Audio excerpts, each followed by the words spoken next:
bless each and every one of you. Heidi and I are so honored to join you here in Cleveland, where LeBron James just led an incredible comeback victory.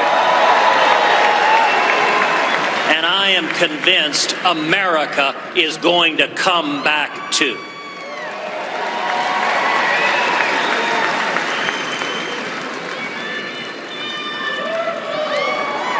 I want to congratulate Donald Trump on winning the nomination last night.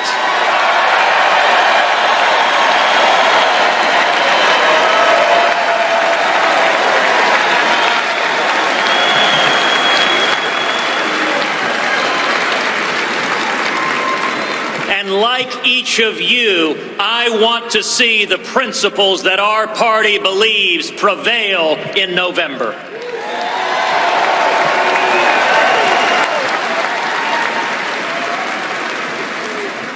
Conventions are times of excitement, but given the events of the last few weeks, I hope you'll allow me a moment to talk to you about what's really at stake. Just 2 weeks ago, a 9-year-old girl named Caroline was having a carefree Texas summer, swimming in the pool, playing with friends, doing all the things a happy child might do. Like most children, she relied upon the love that she received from her mom, Heidi, and her dad, a police sergeant named Michael Smith. That is, until he became one of the 5 police officers gunned down in Dallas. The day her father was murdered, Caroline gave him a hug and a kiss as he left for work. But as they parted, her dad asked her something he hadn't asked before. What if this is the last time you ever kiss or hug me? Later, as she thought of her fallen father and that last heartbreaking hug, Caroline broke down into tears. How could anything ever be okay again? Michael Smith was a former Army Ranger who spent 3 decades with the Dallas Police Department. I have no idea who he voted for in the last election or what he thought about this one. But his life was a testament to devotion.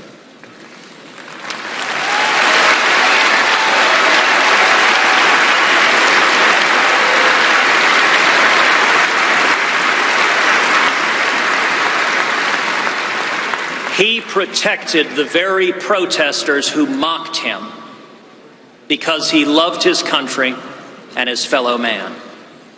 His work gave new meaning to that line from literature: to die of love is to live by it.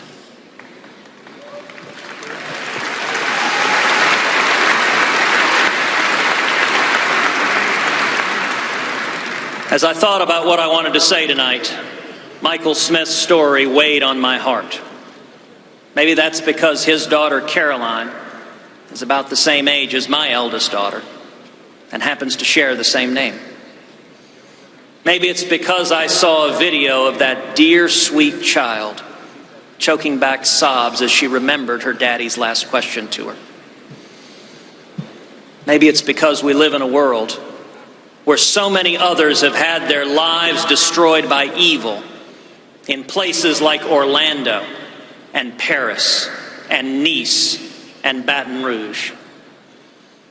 Maybe it's because of the simple question itself.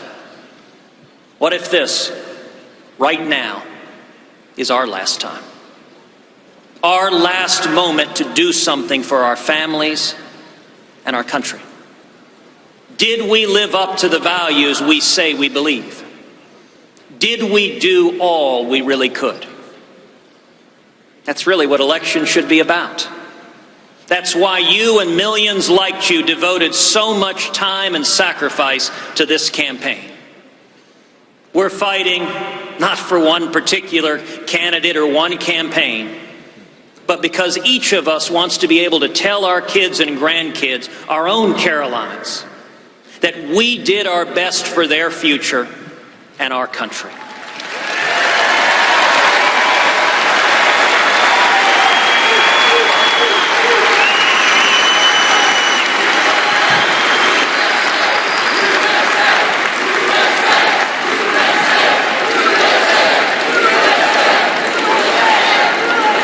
America is more than just a landmass between two oceans. America is an ideal, a simple yet powerful idea. Freedom matters.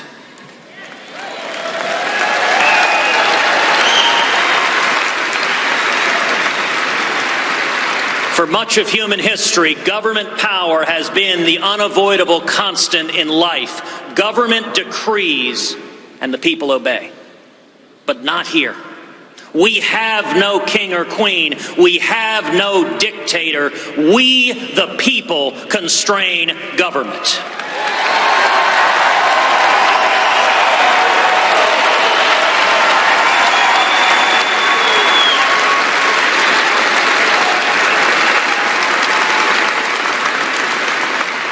Our nation is exceptional because it was built on the 5 most beautiful and powerful words in the English language.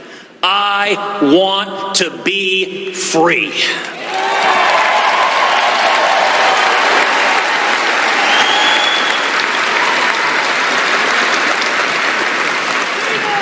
Never has that message been more needed than today. We stand here tonight, a nation divided. Partisan rancor, anger, even hatred are tearing America apart. And citizens are furious, rightly furious, at a political establishment that cynically breaks its promises and that ignores the will of the people.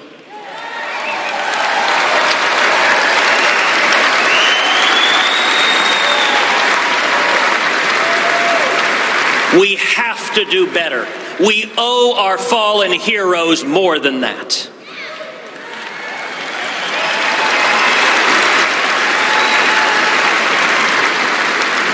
Now, of course, Obama and Clinton will also tell you that they care about our children's future. And I want to believe them. But there is a profound difference in our two parties' vision for the future.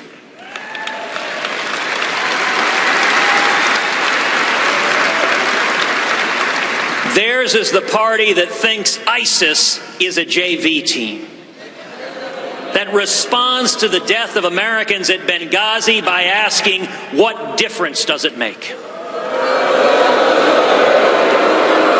And that thinks it's possible to make a deal with Iran, which celebrates as holidays Death to America Day and Death to Israel Day.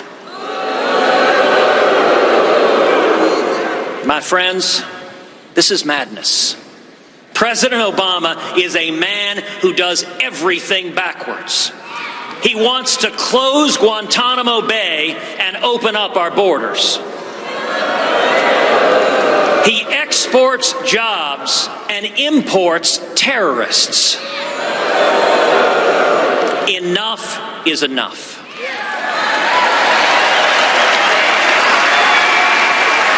Tell you there is a better vision for our future, a return to freedom.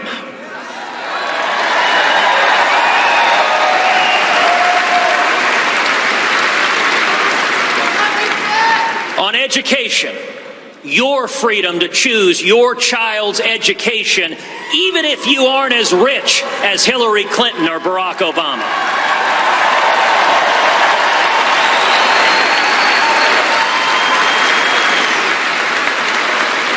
On health care, your freedom to choose your own doctor without Obamacare.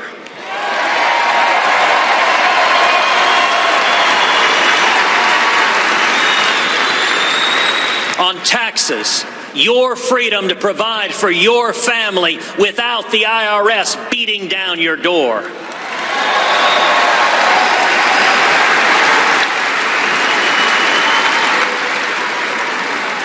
The internet Keep it free from taxes, free from regulation, and don't give it away to Russia and China.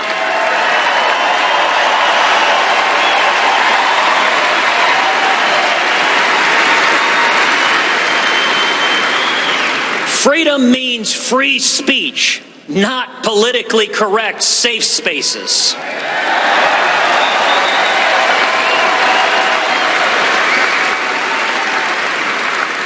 Freedom means religious freedom, whether you are Christian or Jew, Muslim or atheist.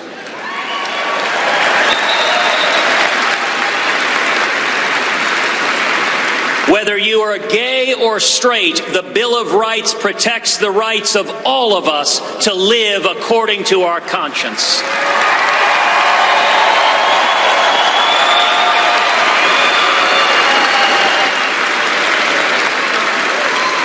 Freedom means the right to keep and bear arms and to protect your family.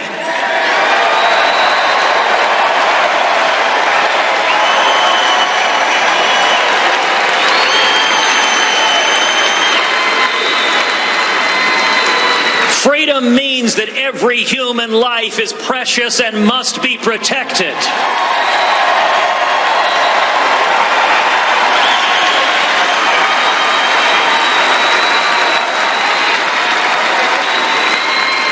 Freedom means Supreme Court justices who don't dictate policy, but instead follow the Constitution.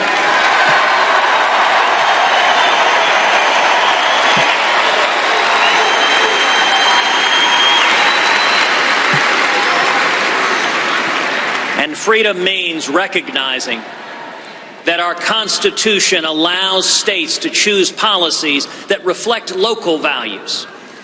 Colorado might decide something different than Texas. New York, different than Iowa. That's the way it's supposed to be. Diversity.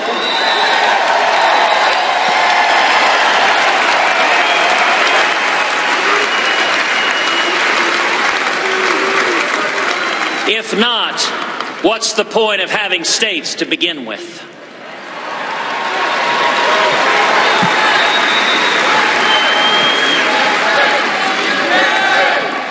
Now, Hillary Clinton believes that government should make virtually every choice in your life. Education, healthcare, marriage, speech, all dictated out of Washington. But something powerful is happening. We've seen it in both parties. We've seen it in the United Kingdom's unprecedented Brexit vote to leave the European Union.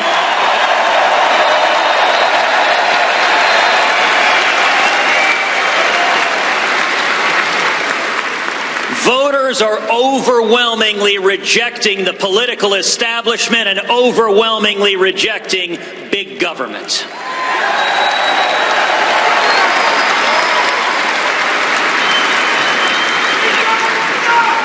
That is a profound victory, and it is one earned by each and every one of you. People are fed up with politicians who don't listen to them, fed up with a corrupt system that benefits the elites instead of working men and women.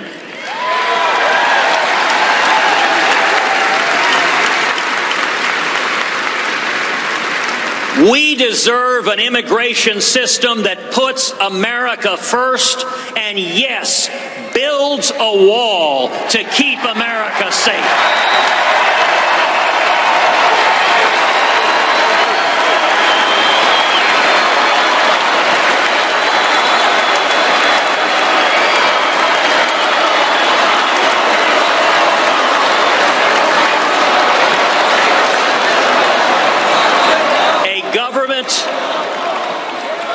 A government that stops admitting ISIS terrorists as refugees.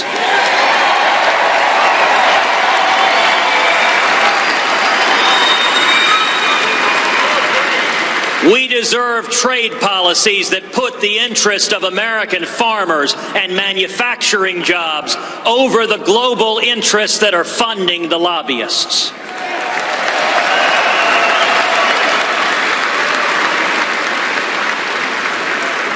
And if we stand together and choose freedom, our future will be brighter. Freedom will bring back jobs and raise wages. Freedom will lift people out of dependency to the dignity of work.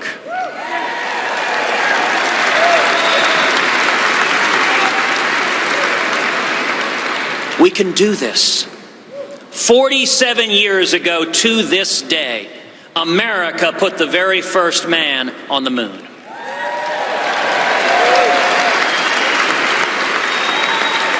That was the power of freedom.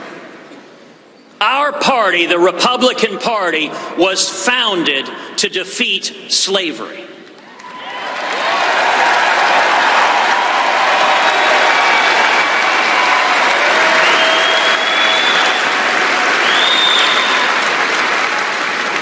Abraham Lincoln, the first Republican president, signed the Emancipation Proclamation.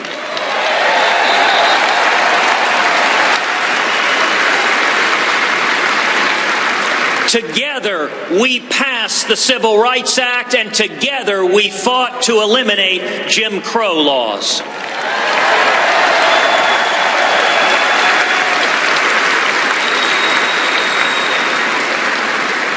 That's our collective legacy, although the media will never share it with you. Those were fights for freedom, and so is this. Sergeant Michael Smith stood up to protect our freedom. So do the soldiers and sailors and airmen and Marines every day fighting radical Islamic terrorism.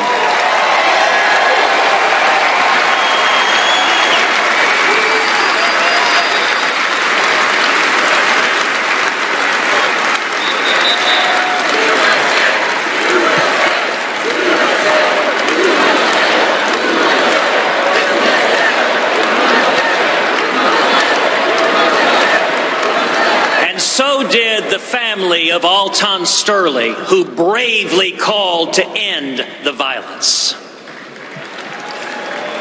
So did the families of those murdered at the Charleston Emmanuel AME Church, who forgave that hateful, bigoted murderer.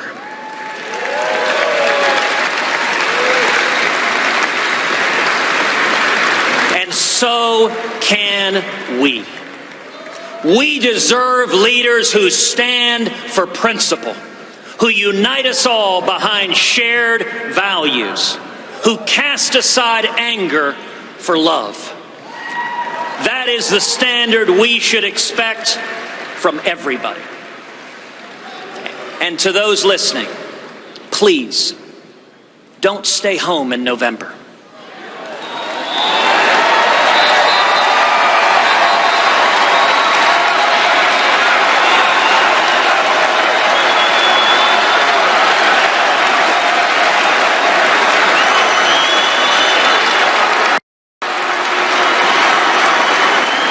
If you love our country and love your children as much as I know that you do, stand and speak and vote your conscience. Vote for candidates up and down the ticket who you trust to defend our freedom and to be faithful to the Constitution.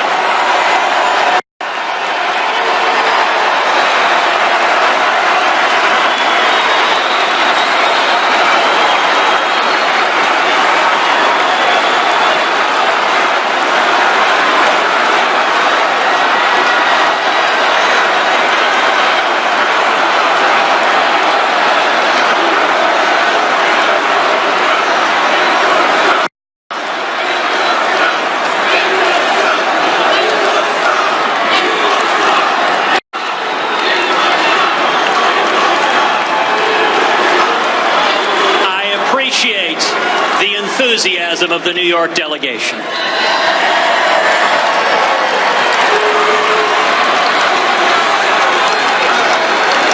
I will tell you, it is love of freedom that has allowed millions to achieve their dreams. Like my mom, the first in her family to go to college. And my dad, who's here tonight, who fled prison and torture in Cuba, coming to Texas with just $100 sewn into his underwear.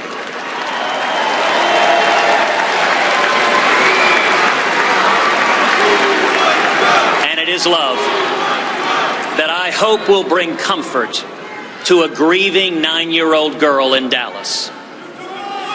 And God willing, propel her to move forward and dream and soar and make her daddy proud.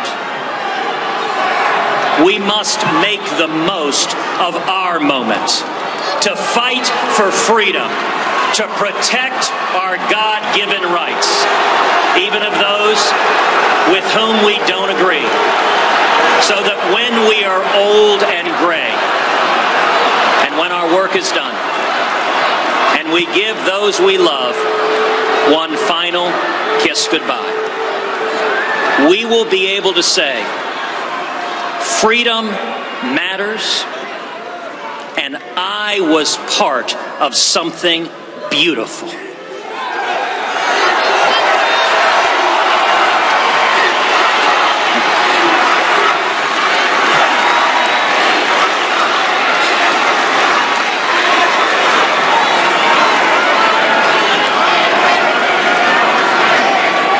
The case we have to make to the American people, the case each person in this room has to make to the American people, is to commit to each of them that we will defend freedom and be faithful to the Constitution.